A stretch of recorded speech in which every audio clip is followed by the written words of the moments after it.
So, this stand attacked the shop owner earlier, correct? That individual was holding something. That's right. A cup of coffee. But perhaps it was hot chocolate. The details aren't important.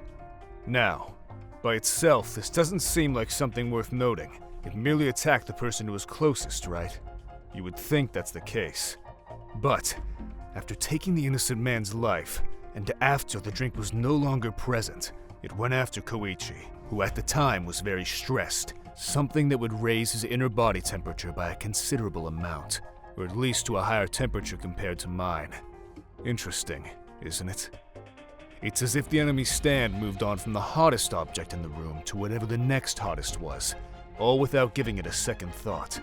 What I'm about to say is only an educated guess based on two seemingly consistent examples that I've gathered using my own observations during an admittedly short period of time.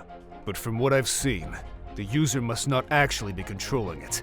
This stand has a completely automatic system used to find its next target. Still, I admit it's possible if the correct answer was the simple answer all along, considering the fact that both the shop owner and Koichi were physically closer to the enemy in question at the times when they were attacked. Could I possibly be overthinking this? That's a valid question, especially considering that if I'm wrong, Koichi's probably dead.